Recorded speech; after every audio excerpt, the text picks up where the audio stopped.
Welcome to the Speak Up and Speak Out virtual rally. I am Josh Harden, CPS District Athletics Manager and Speak Up and Speak Out District Initiative Leader with Will Johnson and Ashley Phelps. This initiative was created over the summer to give our African American students an outlet and have their voices heard surrounding racial injustice and inequities. Our group of students have hosted live forum sessions, created impactful demands for the district, and planned special events, including this upcoming virtual rally. Our students have had the opportunity to work with city leaders, district administrators, and other community members to start a powerful dialogue towards much needed change. We have and will continue to empower and support our future leaders on how to effectively create change. Our student leaders have created a list of demands for the superintendent, which includes more attention to curriculum, police relations, support for civic engagement, and of course, help in hosting a rally. We look forward to the day that this can be a well-attended, in-person rally, but today they have put together a virtual rally for you, our community. CPS students that want to get more involved in making change in our schools and community, I encourage you to connect with your social studies teacher or school resource coordinator.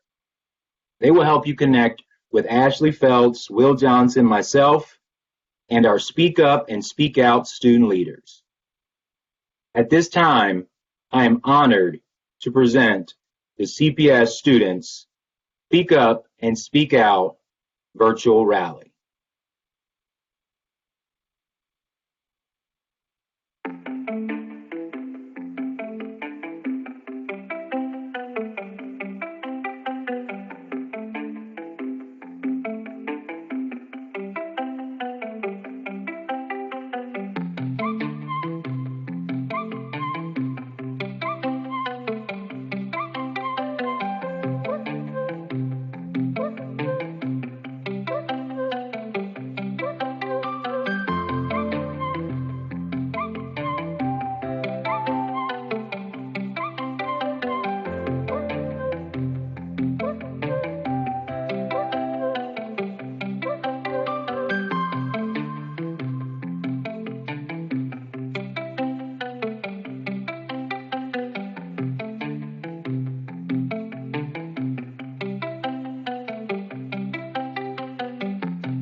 Hello everyone, this is Simone Simmons of CPS Speak Up and Speak Out, and I would like to welcome you to our very first virtual rally.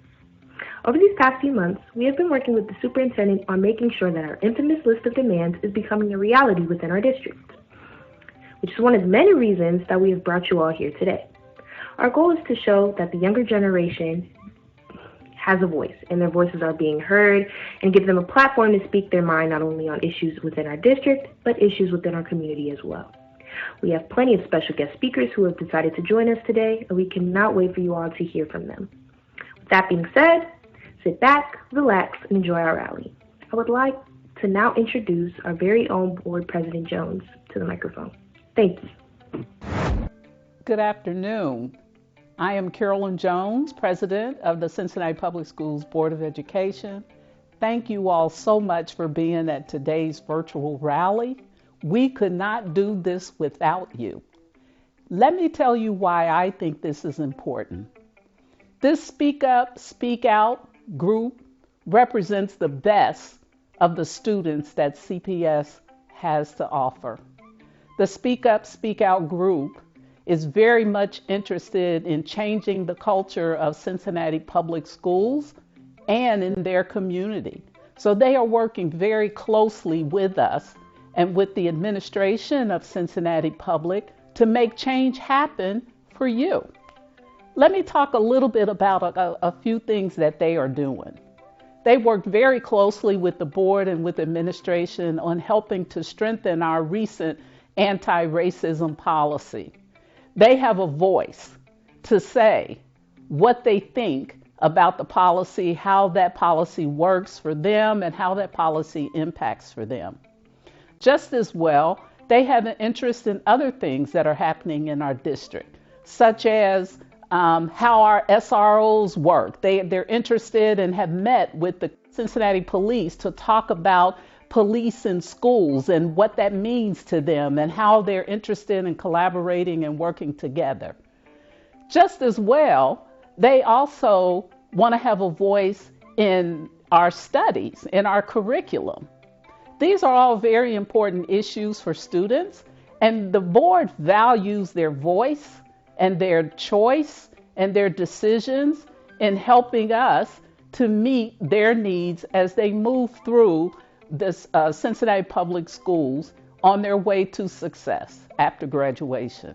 So we very much appreciate the fact that they want to do this. The Speak Up, Speak Out group is a strong group. We look forward to hearing more from them. We look forward to the impact that they will have on Cincinnati Public Schools. But more importantly, we look forward to the impact that they can have on you. So please, I encourage you, stick with us for this rally and then join, because this is truly Black history. Thank you for those words, Board President Jones. Now we're going to go behind the scenes and see some things that the Speak Up, Speak Out students put together in order for this rally to take place here today. Hope you enjoy.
My name's Salvador Salam. I'm from Cleveland, Ohio, originally.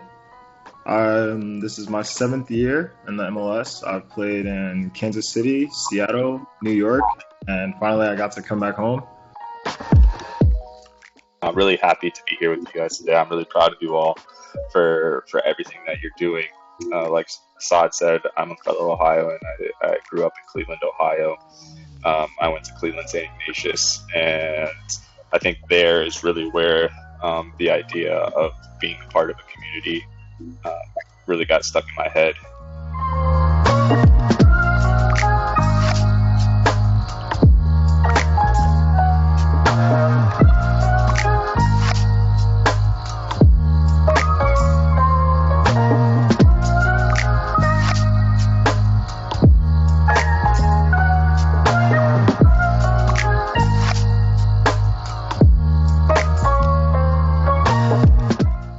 Whenever you have kids or your grandkids, these conversations will be about maybe the same thing, but in a much better situation. And so I think that's the motivation for everyone that does this. It's all about giving back, and it's all about improving the next generation. I hope you enjoyed those behind the scenes moments from the Speak Up, Speak Out students. They really took a lot of time out to put this together in order to get everyone behind this movement that they are trying to create.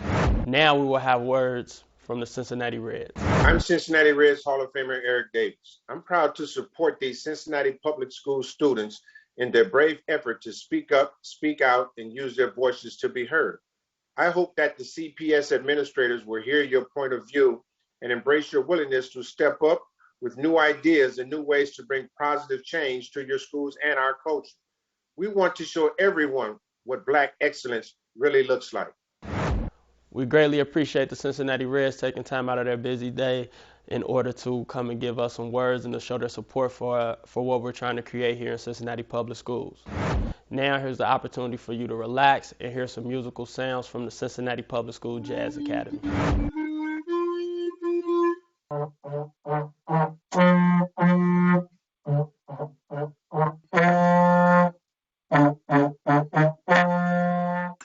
I would like to see people not judging others by their race or their background, like where they're from. If you have a friend who's from a different religion and they're being treated badly, help them out, make them feel better, or even speak up or at least protect your friend. And don't let them just be bullied or let people talk bad about them just because of what they are. Don't judge them. That's it. I think playing music together with other students is important because it connects you to them and you get to learn more about them.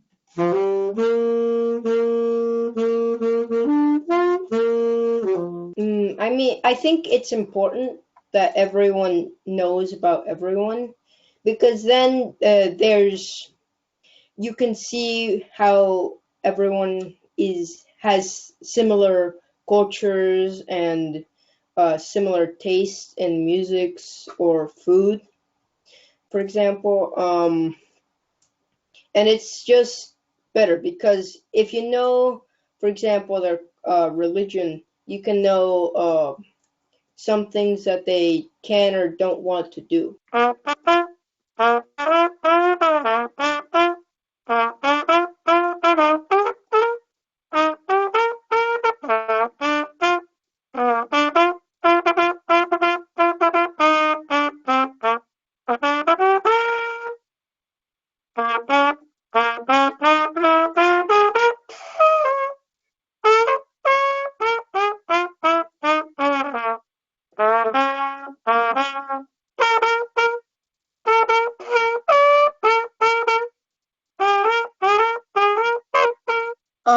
I would just like to see like fewer homeless people on the streets because that's what all I see today. A home that they can stay in and shelter and warm and like a warm place to sit at and like some food and something to drink, because that's what they like. That's like an everyday need for everybody. And for me, that would be like amazing, because I would just see like more people being successful in life. And I know where I can go to where I could be successful in my life. And I just want them to be successful too.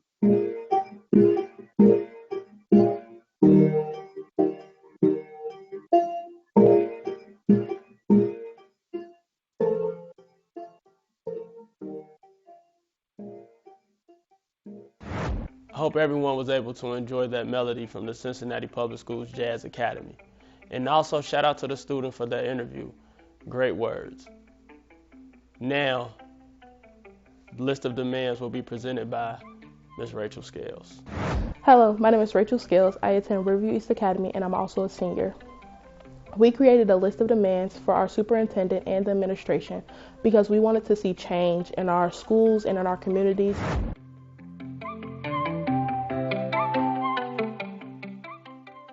So with that being said, our first list of demand was we demand that every high school develops a dedicated peer group to discuss issues faced by Black students in everyday life, which we are saying we want to make sure that our work isn't just done here, that it ends here. We want to see work done in the schools also, so people feel like they have a family outside of a family. The second demand was we demand that the district create a platform for all voices to be heard. We were hoping for a rally, which we are doing, but due to COVID, our rally has to be virtual. So we are hoping that everybody still gets the effect of what we wanted, even though it's not an in-person rally, it is a virtual rally. Our third demand was we demand that Black history is embedded in all curriculum and it is taught all through the school year and not just in February. We want to be taught our history, our injustices, our excellence, and our struggles, not just in the month of February where they feel like it is acceptable to teach us just Black history in February. We want to be taught all year round, January through December. Our fourth demand is we demand that CPS actively support students who want to be civically engaged.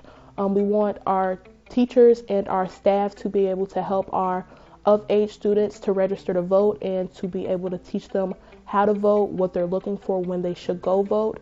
And we want to also have our teachers and staff be able to teach our not of-age students what they should do when they're ready to vote or how to start voting.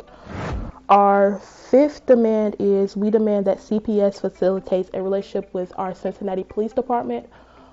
We have discussed that a lot of our Black students feel nervous or they feel frightened or some sorts of when a police officer talks to them or is engaged with them because they just never know how the conversation may turn.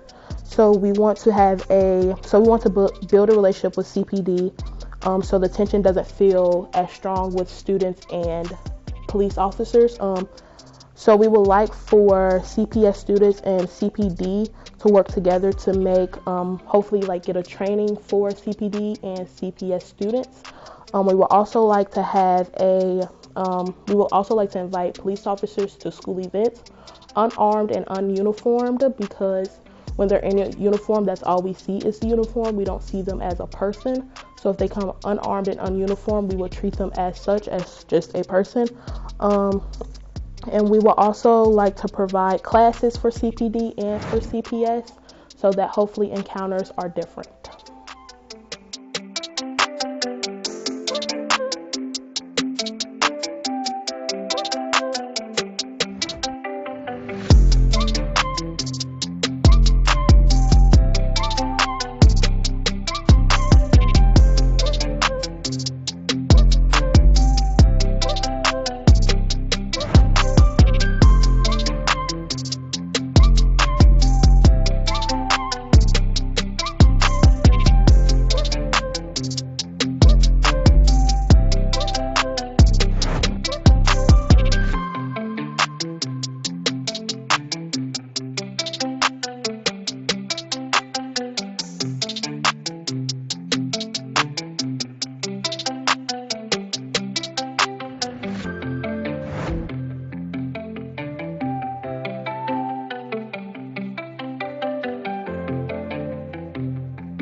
Thank you for those listed demands, Rachel. hope everyone had the opportunity to truly take a listen as those demands were presented to you. We're really trying to have an impact not only in our schools, but in our community as well. As we transition, we had a real intimate, great conversation between two individuals. One individual is a Cincinnati Public School parent coordinator, Mr. Paul McMillan, and the owner of Black-Owned Clothing, Mr. Cameron Means.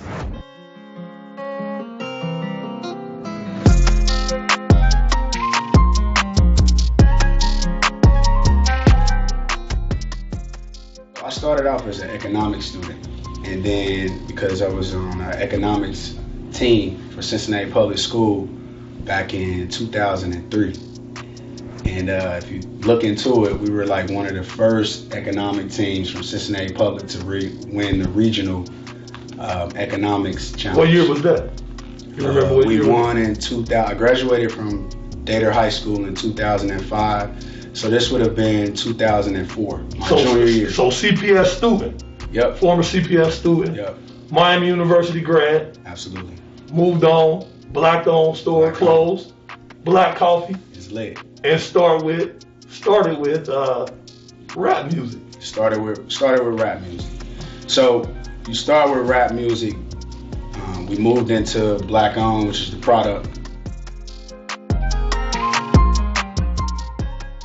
Grew up over the Rhine. Also had the pleasure of living on the west side as a kid. So I was able to see both of those communities at a young age and everything that was going on in it. So Black-owned came out of that. Black-owned also came out of my experience as a student at Miami University in Oxford. During my time at Miami University, I was in a business school, got a marketing degree from Miami.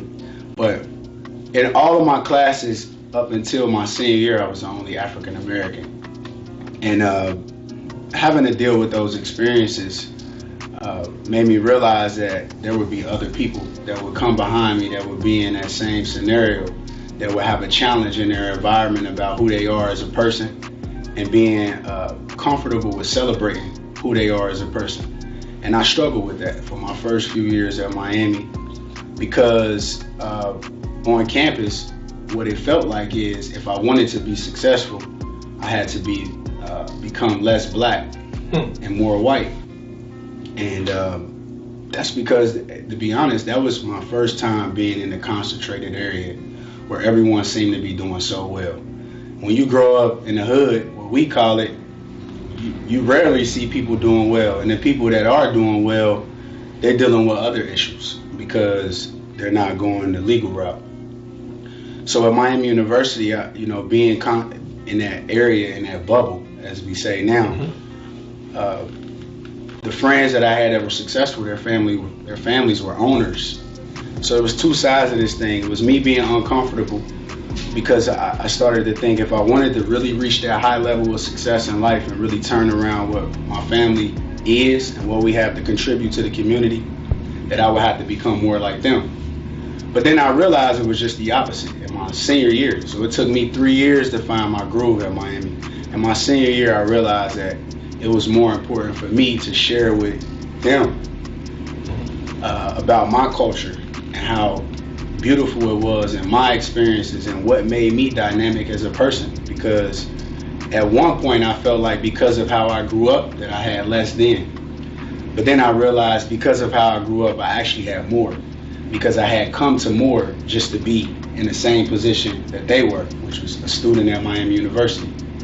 So in my last year at Miami, I became very intentional about being black and representing black culture and celebrating that. And I wanted people to know that I was one of the ones that started with absolutely nothing, and I was on my way to create something that would be, remembered forever. So Black-owned came out of that experience because in losing who I was, I lost my ownership of myself. And that was the first thought about Black-owned. If I could never again lose who I was as a man and as a person, then I would always be Black-owned. And then that developed into what we have now, which is this inspiration to other businesses, black businesses. People realize that we have more to offer than just our time as an employee, but that we can create products, we can come up with ideas to create businesses and build on top of that, create wealth for not only our families, but for the communities that we live in. Absolutely. And Black On sparked out of that, and it was everything. The first time I said it to myself, because it's my second clothing line. In high school, when I was a high school student, I started my first clothing line. Myself and another popular Cincinnatian, B Love. And the clothing line was Eddie Vaughn, and we would take white t-shirts that we bought from New York, bring them back to Cincinnati and paint on them and sell them to other students for $20 and $25 in high school. So when I got to Miami, I let all of that go because I needed to focus. But as I was leaving, I realized that I wanted to get back into that. So those things, my life upbringing, and specifically Miami University, because that 4-year period of my life put a lot of pressure and stress on me as a person. And I didn't want the people coming behind me to have to deal with it the exact same way that I did. So we created Black On to remind people, not just black people, to remind everyone that black ownership was important to healthy communities. And here we are 10 years later.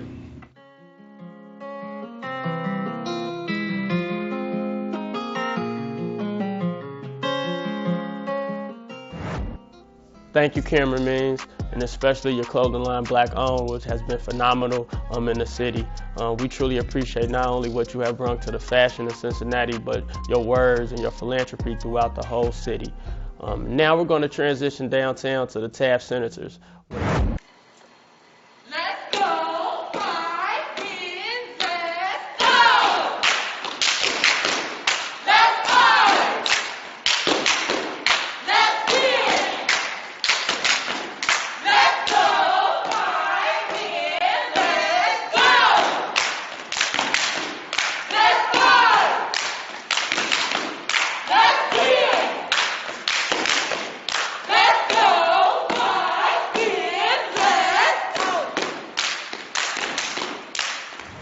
Us young people need to speak up in our community, because if us young people do not speak up, who's going to speak up for us? We need to speak up about the problems that we see. So if we want to make the generations after us stronger, we need to speak up now. That's what we need to do.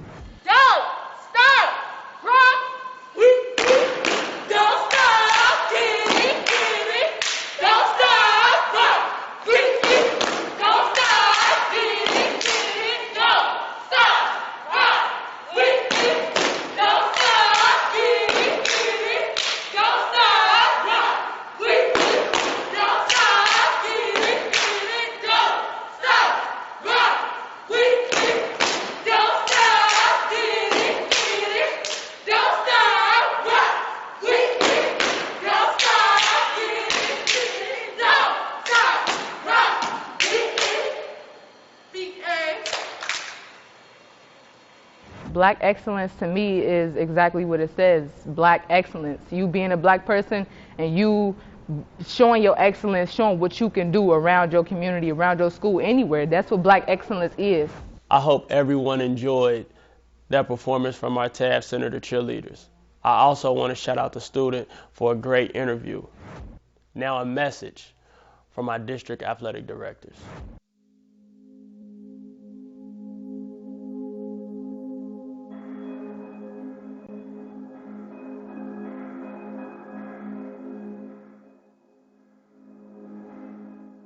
Cincinnati Public Schools is the third largest public school district in the state of Ohio. As athletic directors, we have the awesome responsibility to support and empower tomorrow's leaders. We are now here to fully offer that support to our leaders of tomorrow to fight systemic racism and battle for true equality. With the recent string of deaths of unarmed black men and women at the hands of the police, many of our students and members of our community are terrified and uncomfortable in their skin. With nearly 40,000 youth in our district, arguably our biggest responsibility is to create critical thinkers and give them a landscape to express themselves authentically. Education is the passport to the future. For tomorrow belongs to those who prepare for it today. We are inspired to witness our next generation determine the future America they desire to live in, We embrace the most diverse version American history has ever known. We fully appreciate the contribution of all Americans and particularly support the long overdue justice, equality, and freedom of African American citizens in this country. We stand with our students and community in support of the most basic American principles that all men and women are created equal.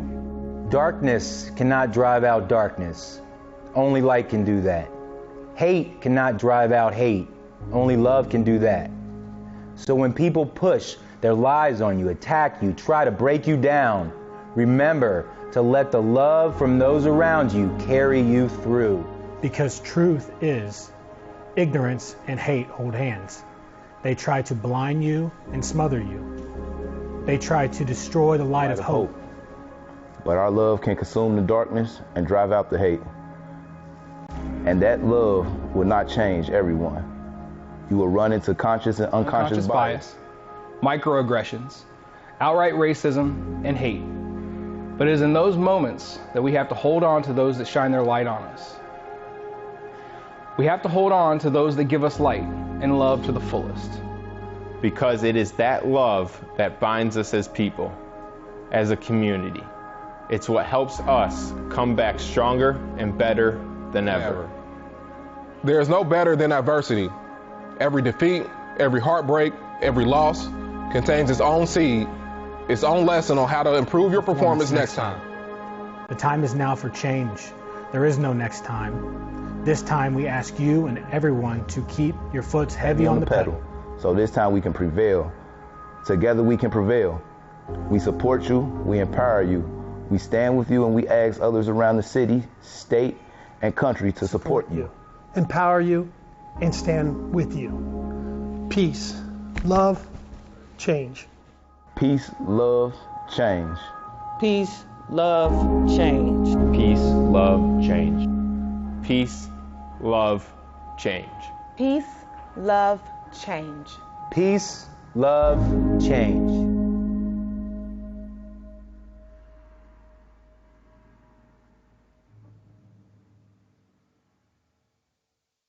Thank you, District Athletic Directors. That was a powerful video. We truly, truly appreciate it, and we hope to continue to follow your lead. I would like to thank everyone for joining and thank all of our participants. At this time, we would like to invite you to ask any questions that you might have. Sit tight while we transition to our live Q&A session. I would like to thank everyone for being here today.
Thank you so much for watching our rally. We are transitioning to our live Q&A session. Please put your questions in the chat or raise your hand if you would like to present a question.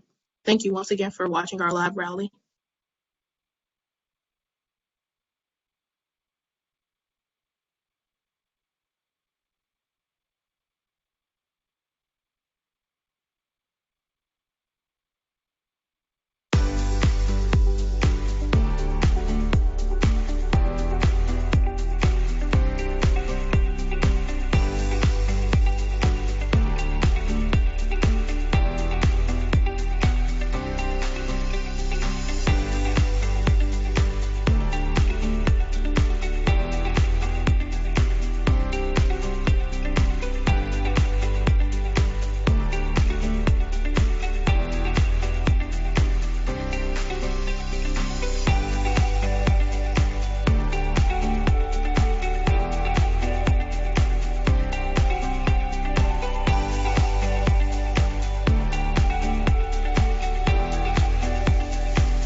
How are you doing? I am William Johnson, District Coordinator of the MORE program for Cincinnati Public Schools, as well as the Community Partnership Specialist.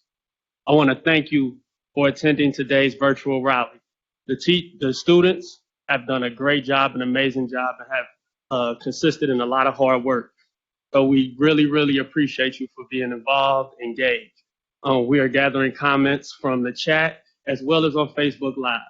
So at 12:45, we will be right back to discuss things in a live question and answer section. Thank you.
Welcome back.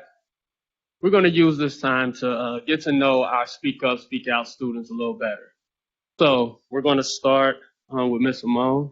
We want to know your name, your school, your grade, and why did you decide to become a member of Speak Up, Speak Out? Hello, everyone. My name is Simone Simmons. I'm a junior at Walnut Hills High School, and I decided to join CPS Speak Up and Speak Out because I wanted to use my voice in a way that would positively affect the kids after me when I leave the district and graduate, and just positively affect my community in a time of need. So I just felt that it was necessary for me, even though I'm a younger kid, to use my voice and to make a change in the world. And I saw CPS Speak Up and Speak Out as an opportunity to do so. Thank you. Thank you. Next, I see we have Rachel. Rachel, can you give us a little background information about yourself? Hello, my name is Rachel Scales. I attend Riverview East Academy senior. I joined CPS's Speak Up and Speak Out because I wanted my voice to help impact somebody else's life. I wanted to be able to help other people, the people behind me and the people that are in front of me, hopefully bring some different change into their life. So that's why I joined.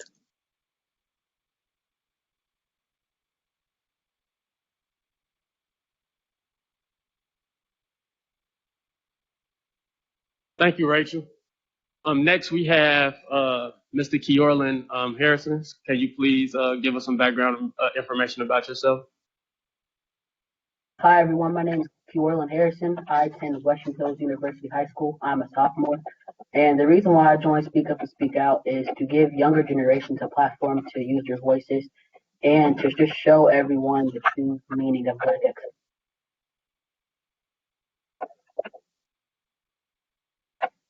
Thank you, thank you, thank you. So throughout this year, we have conducted a lot of different, we'll call them meetings online, where the students really started to embrace the responsibility of being leaders, not just throughout Cincinnati Public Schools, but also throughout their communities. So Simone, I'll start with you. How do you feel your growth as a leader and as we can say a community activist has grown since becoming a part of Speak Up, Speak Out? I feel like Speak Up, Speak Out has provided me with a lot of outside opportunities. Back in October, I got an offer to be a part of the national panel because somebody saw me speaking on a Speak Up, Speak Out live session.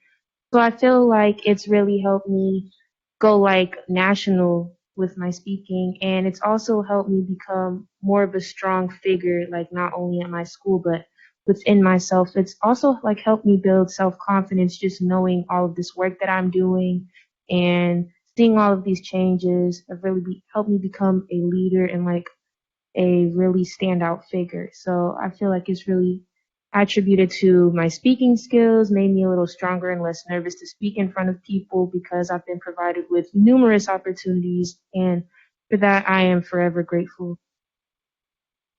Thank you, thank you. Same question to you, Keorlin. How do you feel you have grown within your role now that you're a part of this Speak Up, Speak Out? I've grown in a tremendous of ways. When I was first introduced to Speak Up, Speak Out, I was just only in the MORE program, but now I have grown both mentally and physically. I am now part of the student ambassadors, peer mentoring, and now Speak Up and Speak Out. But I just feel like that it's helped me with my future, my career path as well, because I want to be a lawyer. So in order to be a lawyer, you have to have background information, and that's what we had to do in these videos. And we had to support our claim with evidence. And it just helped me grow more with talking out, whether it's on the computer or in person. But it just helped me both mentally and. Thank you. I have also seen a lot of growth in you as well, Keorlin, from just being a sophomore, a part of the MORE program, to being confident in your speech and how everything is going with you. So I greatly see that that growth. Ms. Rachel Scales, How have you Um, benefited? I feel like Yorlin said, I wasn't a part of any groups before Speak Up, Speak Out. I was a part of maybe, I think, one, and it's our peer leadership peer review. But now I've been offered so many opportunities to be a part of so many wonderful things, to be a leader and a captain of so many groups here at Riverview and outside of Riverview, just at CPS. I'm also not a great public speaker. I get super nervous. So being a part of Speak Up, Speak Out has really broken me out of my shell with being able to talk to people, being able to not stutter over words really bad. I've broken out of a shell that I didn't even know I was in, honestly. So I've gotten better with my public speaking and everything. Thank you. As someone who has worked closely with these 3 students, I definitely have seen the growth from when we started last spring into where we're at now. So we're going to transition to Ms. Nia Balk as we continue to go through this live question and answer session. So Nia. Thanks, Will. Hi, everyone. Let me see if I can see all of the students' lovely faces. Hi, Rachel. Hi, Curlin. Hi, Simone. Well, if you aren't familiar with me, my name is Nia Bauke. I'm part of the Cohere team. I have had the pleasure of interacting with the Speak Up, Speak Out group since the summer of last year, really. And I couldn't agree more with all of you guys as you were talking about the ways in which you've grown and just learn how to advocate for yourself, speak about the issues that you care about. It's amazing to see. So I'm happy to be here and kind of facilitate more of the conversation. But of course, I want to check in with you guys today. So it's Thursday. We're almost to the end of the week. So my check-in question for the 3 of you is, what's one thing that you're looking forward to this weekend?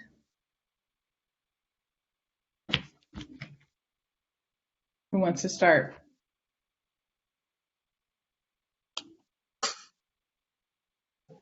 I'll go first. I think I'm looking forward to napping. I'm really sleepy. I'm really tired. I can use a nap or 3. I'm looking forward to taking a good snooze. I like that. Good answer. Naps are always good. Kiorlin, what about you? I take a finances class every Monday, so I'm looking forward to knowing more about stocks because that's our upcoming class on Monday. So I'm just looking forward to learning more about that. That's cool. That's awesome. Simone? I would say I'm looking forward to my basketball training, and because regular season's over, I get to start training twice a week. So I think that's what I'm most excited for this weekend. Perfect. And Simone, where are you? I'm at the Ed Center. Oh, okay, got it. I was like, you're in a fancy chair. Yeah. Well, thanks you guys for checking in, and all of the hard work that I mentioned that you're doing. I'm curious, to hear more about how you all planned for this virtual rally. Like, how did you prepare? How did this come to be? Can you talk us through that?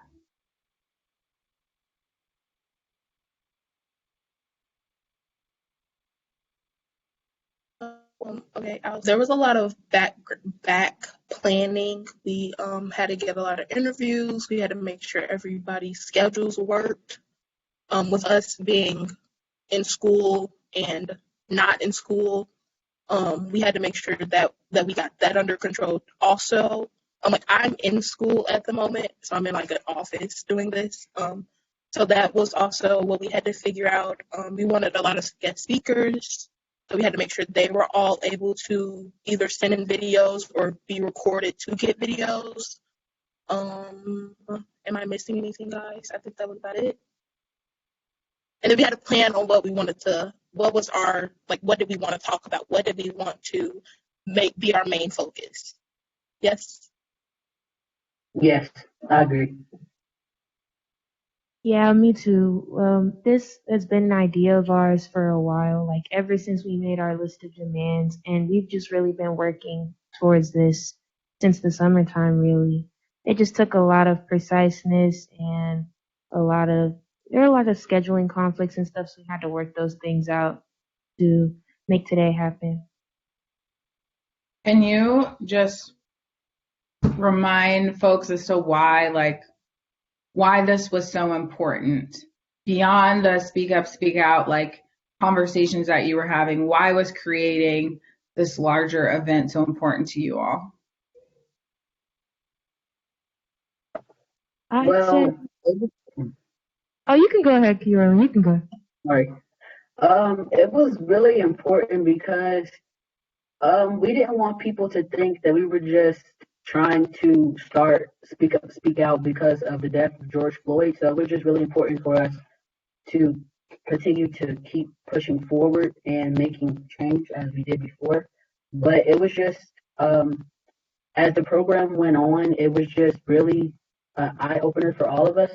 And it was really important for us to see character traits that we didn't get the opportunity to see before, but now we have. But it was just important for us to be an outlet for Speak Up Cincinnati Public Schools students and to just use our voice. Mm-hmm. Okay. Simone, I know you were going to add something to that as well.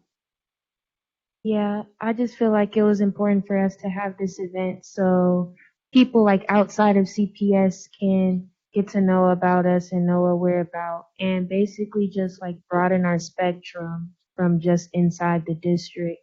And I think like in planning this event, I've realized that there's just so many more elements to what we're doing. Like there's not just one thing we're trying to solve. Like when we find one solution, we find another problem. Like there are just so many elements to this, and it's like a never ending cycle, you know? So I just feel like this was an event that needed to be had because the discussions that nobody wants to have are being had within our program, and just so people could hear about us and tune in some more and learn some new things and help us with our cause.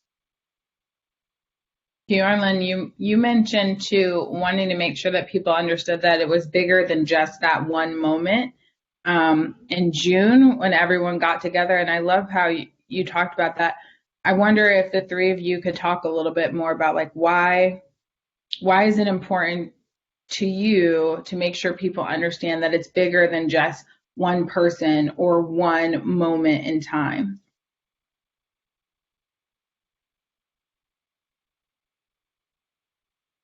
Well, I think.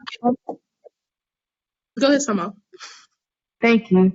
So I think it's important for everyone to know because people just think with one event that's broadcasted that this is all that happens, you know? Like people don't see the behind the scenes stuff. So I know one of our goals is to personally shed light. Like this isn't just an instance that only will happen once and will be forgotten about. Things like this have happened multiple times in our society and they just go without being reported. So I just think it's important for us to show that this is an ongoing problem and this isn't like something that can just be solved overnight. This is a process. And I feel like what we're doing here is helping the process of becoming united as a nation because it's really important for everyone to know like this is real, this is reality. This is the kind of stuff that happens all the time. And we're just trying to shed light on what happens in the dark. Thanks, Simone. That's really well said. Rachel, I know you were going to add something. I was honestly just gonna say what Simone said, that they all like, yes, they broadcasted the one situation, but there are multiple little situations that still happen every day, all day. So we wanted to bring light to those situations, not just the big ones. Yeah, so that's the reason why. Yeah, and I love how you guys, I mean, once we really got going, all kind of what Simone said, all of the different topics that you talked about, it's not just one thing. You guys are talking about, you know, relationships that you have with your educators, updating the curriculum, your relationships that you have with your school resource officers. Just like there are so many different ways to tackle this issue, and I really appreciate the fact that you guys are continuing to work on it, both publicly and behind the scenes. Carolyn, is there anything that you wanted to add to what Simone and Rachel were just saying? I agree with what both of them said. We just have to shine light on the factors that all injustice videos, like how George Floyd was recorded, we have to just shine light of all of the videos that are not recorded because we don't get to see that. We just have to bring attention and recognize that. Yeah, thanks, Carolyn. And there's so many things that people don't see that happen in the classroom as well, right? That you all have kind of brought to light through these conversations. Do you all see yourself at some point organizing an in-person version of this? If so, like what would that look like? What would you want to do?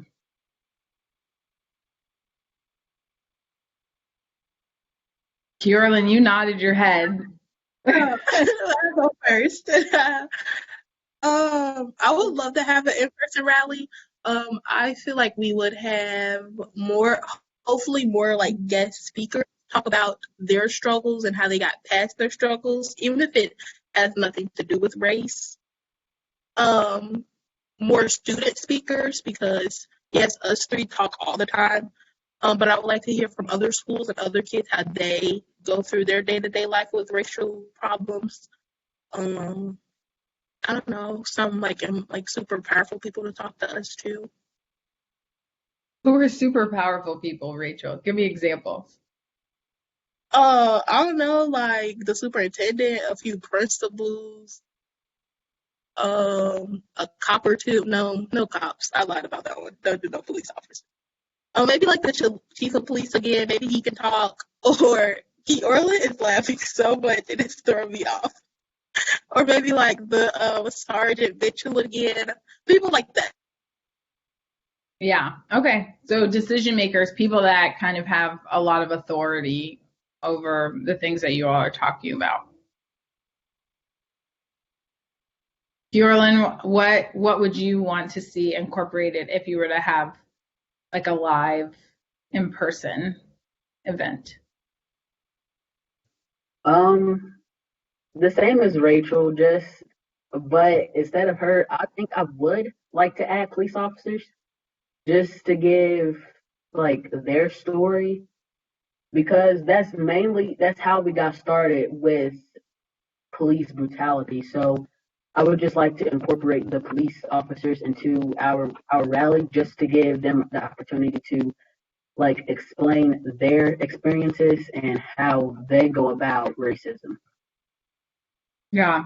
So giving them an opportunity to kind of share from their perspective, you know, what these topics mean to them. Simone, do you think you would want to host something in person? What would you want to see if you were to have like an in-person event? If we were to have an in-person, I think I just want to see like a big group of different people, like just a diverse group of people who can all share their experience, like just different minority groups, and just everybody can share their experience and kind of like relate to one another and just try and build up from there and fix these problems together. Just something where you can hear everybody's voice and hear everyone's story. Because, like, not everybody is able to have a platform as us three. And some may feel that their voices aren't being heard and feel like their voice doesn't mean anything. And I just want people to know that no matter where you're from, no matter who you are, your opinion matters, especially with the stuff we're doing, like in our district. I used to feel like nobody would like listen to me because I'm a student, you know, they don't really care about what we think. But I've realized that my voice is actually really important. And since we're the students and this is ultimately affecting us, I just want everybody to be able to present their ideas and present their emotions without any judgment and just be heard so we can fix these issues.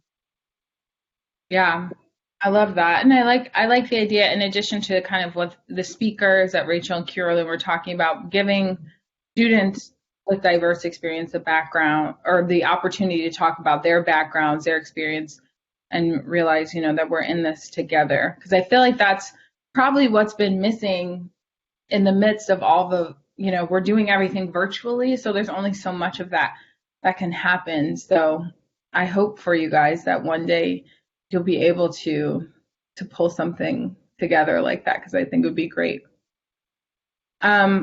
I know you all are presenting to the board on Monday. Is that right? Yes, What ma'am. what do Yeah, you guys what are you guys going to be talking about there? Tell us more about that. really just presenting our list of demands, and I hope that they just get like a deeper understanding of where we're coming from and just want to help us a little more. It's more so they can understand where we're coming from. They can hear like from us who created the list what we want in specific. What do you want to see coming out of that presentation, or how would you like the leaders, on the board to respond when you all present your list of demands and the work that you've been doing?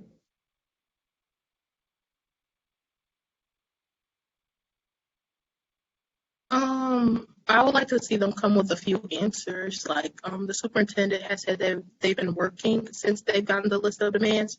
So I want answers to like what they've been doing, have they been doing it, what have they been doing, when do they think most of our demands will be met. That's more of what I'm looking for. It's just answers to my questions. Mm-hmm. Rachel, now you have to tell us, what are some of your questions? What are your burning questions that you want them to answer? I think, hold on, my bell's ringing. Sorry. Okay, it's over. One of my main questions is, when will curriculum be changed? When will we see more Black history in our curriculum besides February? Like, February's almost over. Now we go on back to scheduled programming. I want to know, when is curriculum going to be changed? When are we going to see a difference in our studies, not just in social studies? I know that was a main focus of ours, but I think as we've talked, we've changed it to just all school, like all courses, not just social studies. That's one of my main questions. Now, it'll just flow as it goes, usually. I know that well, Rachel. I'm sure you'll have great questions for the board. Kiorlin, Simone, what are some of the things that you want to ask the board, or maybe you're hoping that they respond with when you all share this list of demands with them? No, you can go, Kiorlin. Okay, I agree with Rachel's just answers to my questions. One question that I would ask them is, it was really just the same questions as Rachel, like just the deadline of when all of our demands will be met, and what I think I would ask each board member, what is your favorite demand? Just to twice. Yeah, so wanting to hear from them, like, of all the things, what resonates with them the most. Yes. Simone? I think all of the list of demands are very important, but I have to agree with Rachel on this one because education is something I'm very passionate about, and that's probably my favorite on our list. So that I really want like hands-on working with the curriculum team.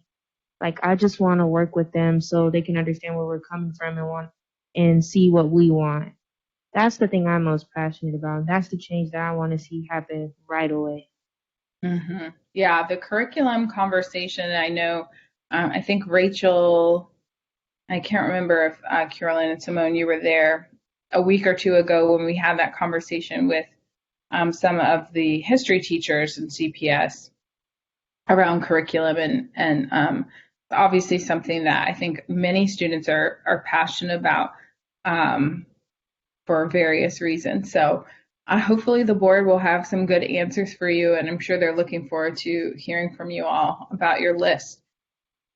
I guess my next question for you is, obviously curriculum is really important, like you just mentioned, but Simone, you also said, the other things that are on your list of demands are really important too. So other than curriculum, is there another topic or something that you guys really want to see some traction on before the school year ends? For me, I would probably want to see like the cop training happen. That's also something that's really important to me. Rachel, did you have the same idea? Yeah, like I that's swear, I was really like, oh yeah, the important. CPD training. That's my next one.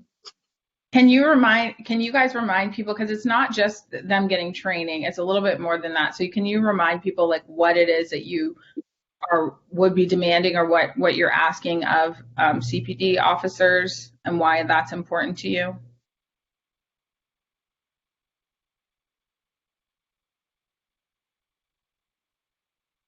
If I remember correctly, guys, correct me if I'm wrong.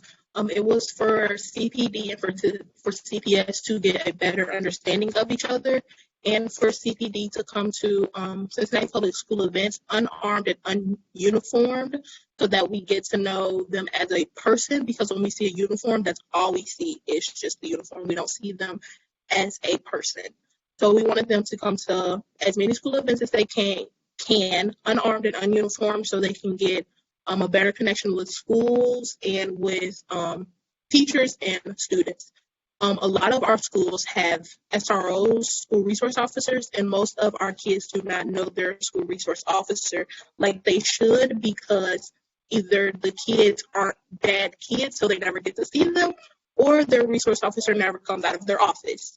So that was another thing for resource officers to get to know their kids and to mingle with their kids so they can know them, and so the kids can actually know their resource officer. Is that what that was? I believe. Yeah, I believe you are correct. I don't have the list in front of me. I think the other thing that we all talked about as a group was maybe doing a student-led training as well. I think that was something that we had talked about, is asking SROs and other police officers who interact with young people to go through a student-led training to kind of help them see things from your perspective, which I thought was a really cool idea. So I agree that that could really be a topic. And I know that, and I've been involved in some of those conversations, that could really be a topic that continues to pick up steam, because I know that the superintendent and CPS and CPD really do care about doing right by you guys.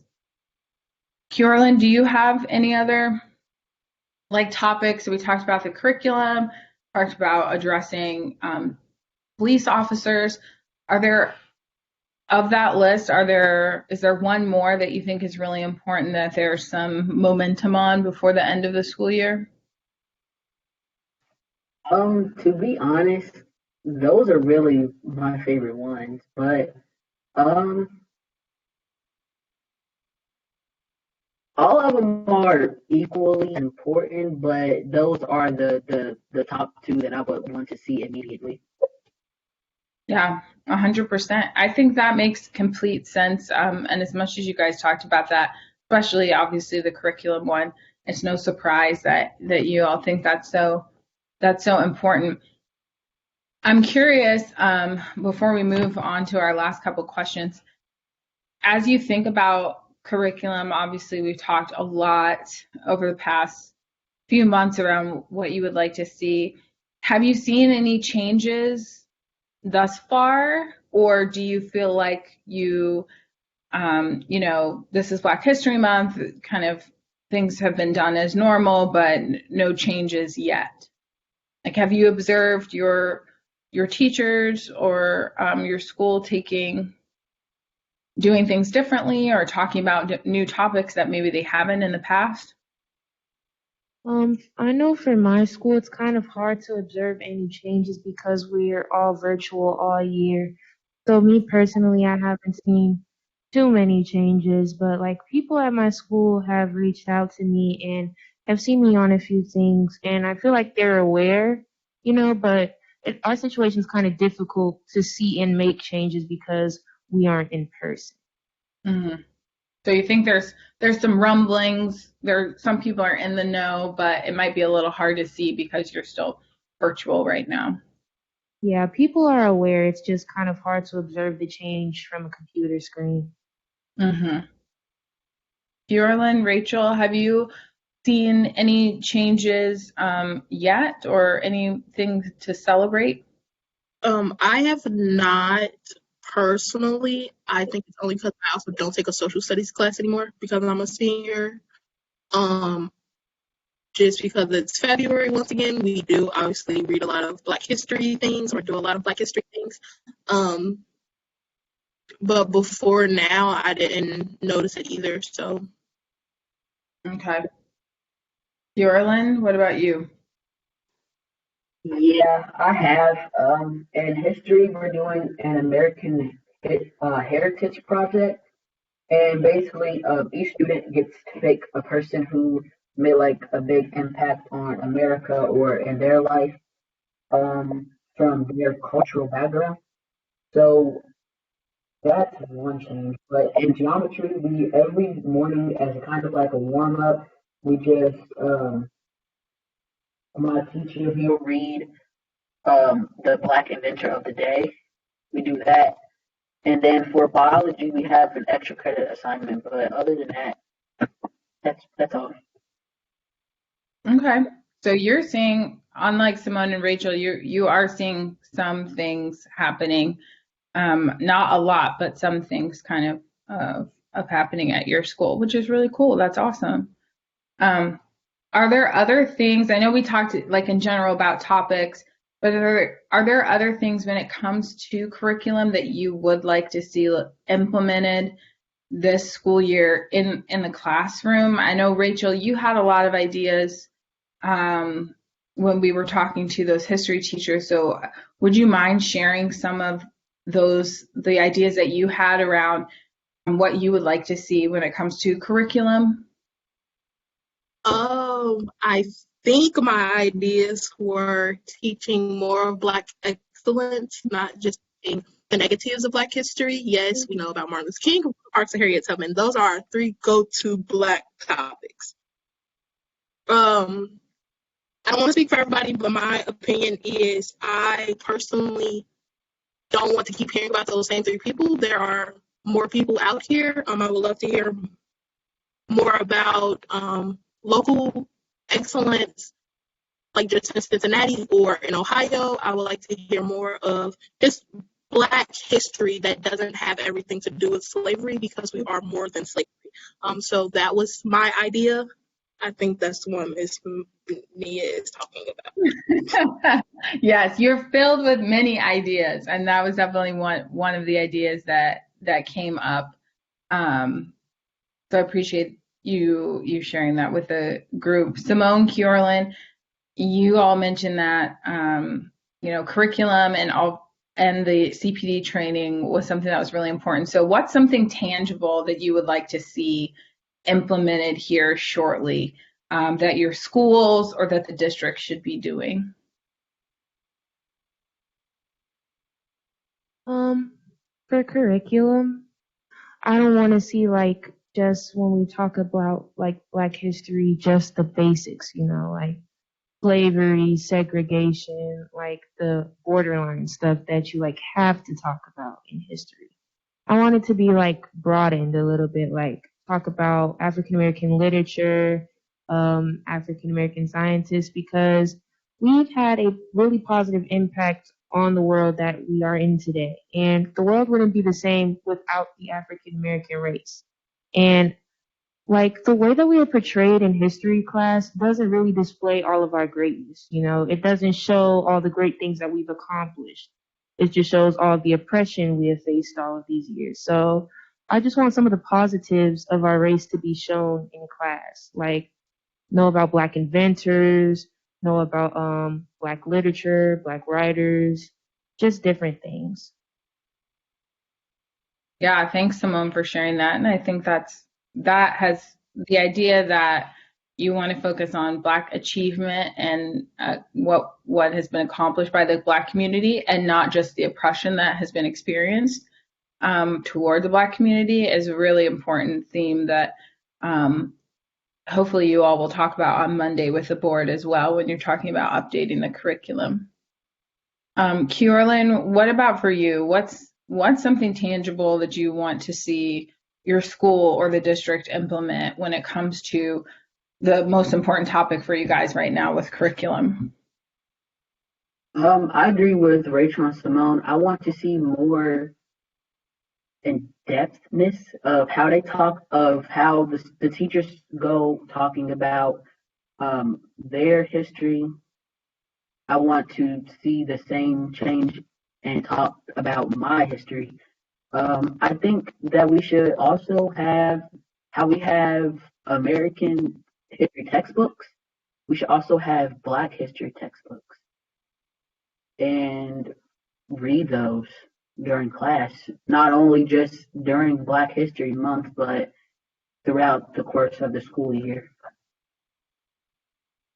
So for you, it's just going more in depth and not kind of staying surface level with Black history and things that are being taught, but really getting to some newer ideas. I think the other thing that you all talked about a lot that I didn't hear from you today, but I'm curious your thoughts, was so many of you guys when we first started talking about curriculum, we were talking so much about the importance of discussing present day topics, things that are happening right now, and how it relates to history in the past. So, are there any specific things that you want to see CPS talking about and addressing that are happening right now in present day?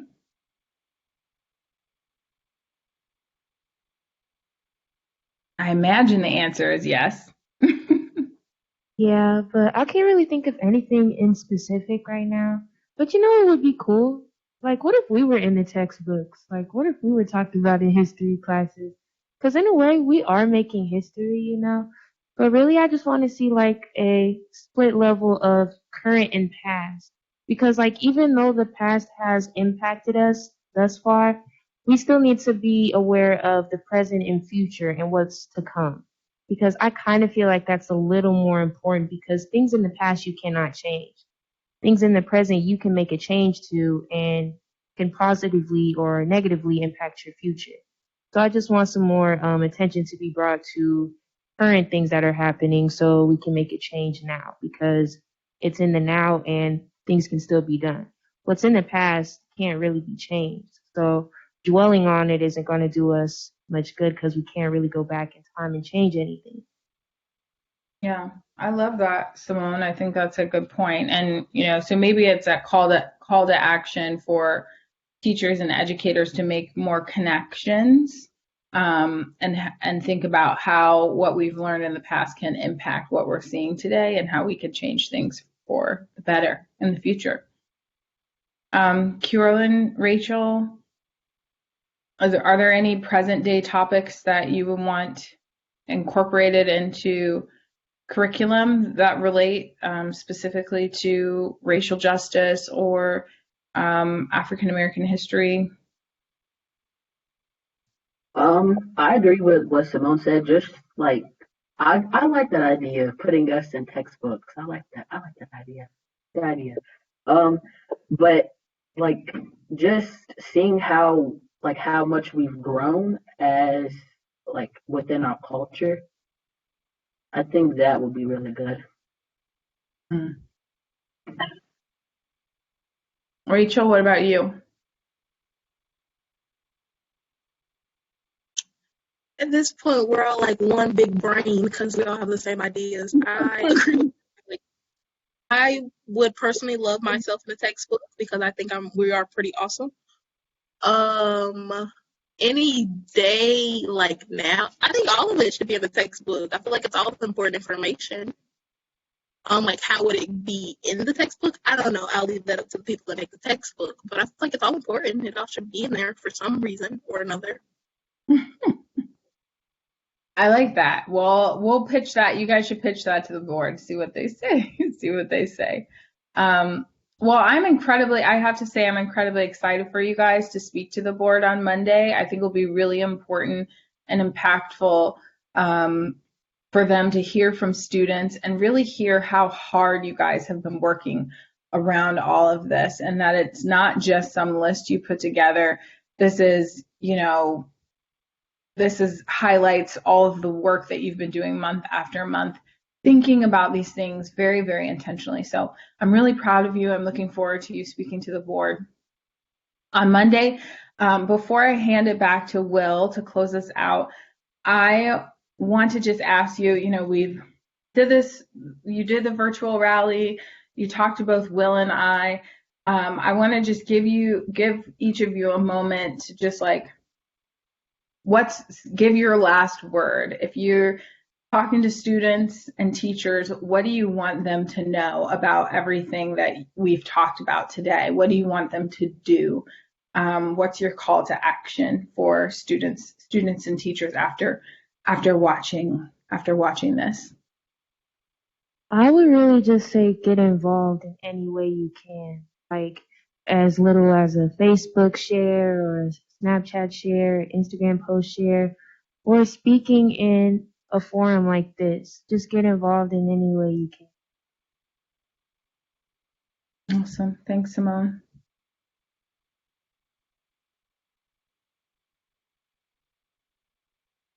Rachel? I didn't know Kiorla was unmuting, so I didn't want us to clash. Yeah, if you want change, make change. If you want something to be different, take the steps to make it different. If you see something that you don't like, speak up so hopefully you can get it fixed. If you don't say anything, nothing will happen. So if you want something to be changed, take the steps to try to be the person that makes that change. Awesome. Thanks, Rachel. Yarlin? Just like they said, this reminds me of what my dad used to say. If you want change, be the change. Just use your voice and join us. I love that. That is a perfect line to end it on. It was great seeing you guys just for a brief moment of time, learning a little bit more about how you pulled all of this together. I hope you feel really proud of your hard work. And I know that there's more to come, that this is really just the beginning, that you guys are starting something. And your conversation with the board will, again, launch even more action. So I'm excited to see what happens from that. And like these young students just shared, if you're not involved, get involved. If you want to be involved with this, reach out to someone at your school. I definitely think these students are looking for more peers to come alongside and share their voice. So I will pass it back over to Will with that, and just thank you guys for having me and for having this conversation.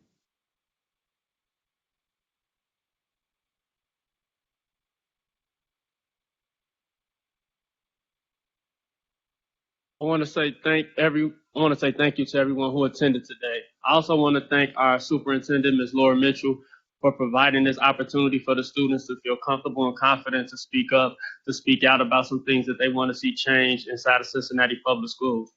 Once again, I want to thank everyone for being here today. I want to thank everyone for being attentive. I want to thank our students, Simone Simmons, Keorlin Harrison, and Rachel Scales for being a part of today's discussion, and all of the students who have participated in the Speak Up, Speak Out. So until next time, continue to fight, continue to be a part, and continue to be the change. Thank you.